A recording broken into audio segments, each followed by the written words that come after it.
पहले हम हमेशा कहते थे राम राम भाई, राम राम चाचा, राम राम ताऊ जी, राम राम बाबा, राम राम कैसे हो, राम राम कहां जा रहे हो। हर जगह से ये आवाजें आती थी, राम राम राम राम राम राम राम राम। और दूसरी बात, हमेशा जब भी किसी से हालचाल पूछते थे ना, वो यही कहता था, चल रहा है राम भरोसे, बस हो रहा है राम भरोसे, कर रहे हैं राम भरोसे। हर जगह राम का नाम था। क्यों कहते थे राम भरोसे, राम भरोसे? क्योंकि सबसे ज्यादा विश्वास राम के नाम पर है, क्योंकि राम का नाम ही विश्वास है। कभी हम हाय, गुड मॉर्निंग, कैसे हो, ये सब नहीं कहते थे, हम कहते थे राम राम राम राम राम राम। आज एक अद्भुत प्रसंग आपको सुनाता हूं। हमेशा हमने सुना है कि जब राम जी का नाम लिया जाता है तो हनुमान जी हमेशा वहीं पर होते हैं। तो ये प्रसंग सुनिएगा, बड़ा अद्भुत प्रसंग है, ये सच्ची घटना है, बड़े ध्यान से सुनिए। हरे कृष्ण दोस्तों, जय श्री राम। मैं हूं अनुज शर्मा। एक बार एक कथाकार थे, हमेशा राम कथा करते, बहुत सारी जगह जाना होता था, हमेशा राम कथा करते। तो एक आसन साथ लेकर जाते थे। जब भी राम कथा करते थे, अपने पास में वो आसन बिछा लेते थे और कहते थे कि आइए हनुमान जी विराजिए। एक जगह कथा करने गए थे। अब कई दिन की कथा थी, तो वो रोज आसन बिछाते और कहते कि आइए हनुमान जी विराजिए। एक व्यक्ति ये रोज देखता था कि बाजू में आसन बिछाते हैं और कहते हैं आइए हनुमान जी विराजिए। वो चला गया कथाकार के पास, जाकर के बोला कि आप रोज हनुमान जी को बुलाते हो, आपको क्या लगता है कि हनुमान जी आ जाते हैं आपके बुलाने से? तो कथाकार ने कहा कि हां, जहां भी राम जी का नाम लिया जाता है वहां हनुमान जी विद्यमान होते हैं, हनुमान जी साक्षात होते हैं। तो उस व्यक्ति ने कहा कि अच्छा, मतलब आप बुलाते हो और हनुमान जी आ जाते हैं। ये तो आपका नया तरीका है लोगों को बेवकूफ बनाने का। लोग भी कितने भोले भाले यही सोचते होंगे कि देखो ये कथाकार आता है ना, तो साथ में हनुमान जी भी आते हैं, बहुत बढ़िया। तो ये कथाकार बोलते हैं कि ये मेरी आस्था है, मेरा विश्वास है। ये रामायण में जिक्र है कि जब भी राम जी का नाम होगा हनुमान जी आ जाए, क्योंकि राम जी के साथ ही हनुमान जी रहते हैं।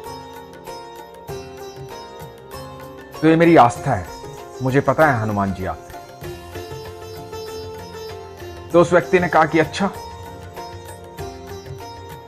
आस्था को तर्क मत बनाओ, साबित करके बताओ कि तुम्हारी आस्था सच्ची है, तब मानूंगा। तुम कह रहे हो कि इस आसन पर हनुमान जी बैठे हो, तो साबित करके बताओ कि हनुमान जी बैठे हुए। तो कथाकार ने कहा कि आज की कथा तो हो गई है, जब कल कथा होगी तो हनुमान जी आएंगे, तो कल आप आइएगा, हनुमान जी जरूर आएंगे। और इस व्यक्ति ने कहा कि हो सकता है तुम्हारे इस आसन में कुछ गड़बड़ हो, कुछ जादू टोना करते हो, तो ये आसन मैं साथ लेकर जाऊंगा, क्योंकि इसे तो तुम हमेशा अपने साथ रखते हो। तो कथाकार ने कहा कि ठीक है, आप अपने साथ लेकर जाइए और कल सुबह लेकर आइएगा। अब वो व्यक्ति आसन को लेकर के अपने घर चला गया और कथाकार ने राम जी को याद किया, हनुमान जी को याद किया और मन में कहा कि सब कुछ राम भरोसे है, मुझे पता है मेरे हनुमान जी आएंगे। अगले दिन कथा हुई, वही आसन बिछाया गया। कथाकार ने कहा कि आइए हनुमान जी विराजिए, और जय श्री राम के उद्घोष के साथ कथा शुरू हुई। जो व्यक्ति आसन लेकर गया था, उसने शहर में बहुत जगह ये कह दिया था, कल है ना हनुमान जी आएंगे, कथाकार कहता है कि मेरी कथा सुनने हनुमान जी आते हैं, तो चलो देखते हैं कल कथाकार की बात सत्य होती है कि नहीं, या ये ढोंग करता है। तो आज बहुत ज्यादा लोग कथा सुनने आए थे।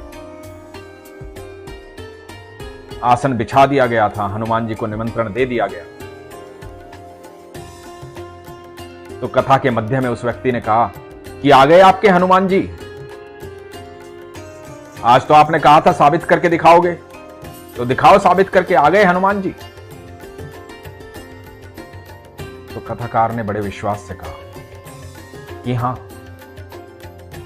हनुमान जी तो यहीं बैठे हैं आसन पर। तो व्यक्ति हंसने लगा, साथ में कई लोग हंसने लगे। बोले कि अच्छा, तुम कहोगे और हमने मान लिया, रोज आसन ऐसे ही बिछता है, बस तुम्हें ही दिखाई देते हैं हनुमान जी, हमें तो दिखाई नहीं देते। अब तुम कहोगे कि खास नेत्रों की आवश्यकता है हनुमान जी को देखने के लिए, क्योंकि वो दिव्य दृष्टि तो तुम्हारे पास है, हमारे पास तो नहीं है, तो हम तो नहीं देख पाएंगे हनुमान जी को। तो कथाकार ने कहा कि ऐसी बात नहीं है, आप यहां आइए। हनुमान जी आसन पर बैठे हो, जाइए आप उस आसन को हिलाइए। तो सब लोग देख रहे थे। वो व्यक्ति आसन के पास गया, सब जगह शांति थी, देख रहे थे अब क्या होगा। वो व्यक्ति आसन के पास गया और आसन को हिलाने लगा। उसने पूरा जोर लगा लिया, आसन टस से मस नहीं। पूरी कोशिश की, आसन टस से मस नहीं हुआ। कथाकार ने कहा कि और किसी को भी देखना है तो आ जाओ, देख लो, हनुमान जी बैठे हैं यहां। और वो व्यक्ति कथाकार के चरणों में गिर गया। जब भी आप ईश्वर को निमंत्रण देते हैं, ईश्वर अवश्य आते हैं। ये कथाएं जो हैं, हमारे शास्त्र जो हैं, हमने जो अपने दादाओं से, परदादाओं से सुना है, वो सब कुछ सत्य है, कुछ भी असत्य नहीं है। हमारा विश्वास प्रगाढ़ होना चाहिए। ईश्वर हर समय हमारे साथ रहे। एक बार निमंत्रण देकर तो देखिए, एक बार दिल से पुकारिए तो फिर देखिए, हर पल चमत्कार होगा। इसलिए विश्वास कभी कमजोर नहीं करना चाहिए। और हम हैं कौन कि ईश्वर की परीक्षा लें कि वो है कि नहीं। हम हैं कौन? ये सृष्टि हमें दिखाई देती है, पूरा ब्रह्मांड हमें दिखाई देता है, हम स्वयं उसकी रचना है। जब हम अपने आप को भी देखेंगे तो हमें यह आभास होगा कि हम भी साधारण नहीं है, क्योंकि उसकी कोई भी रचना साधारण नहीं है। जो कुछ भी है ईश्वर का है, सब कुछ ईश्वर का है। इसलिए कभी मन में यह ख्याल मत लाना कि ईश्वर है नहीं, ये कलयुग चल रहा है, यहां भगवान होते नहीं है। भगवान हर युग में होते हैं, क्योंकि हर युग भगवान का है, कण कण में विद्यमान है। बस विश्वास रखिए। इसलिए हमेशा कहता हूं, अपने विश्वास को मजबूत रखिए, अपना ख्याल रखिए। हरे कृष्ण, जय श्री राम।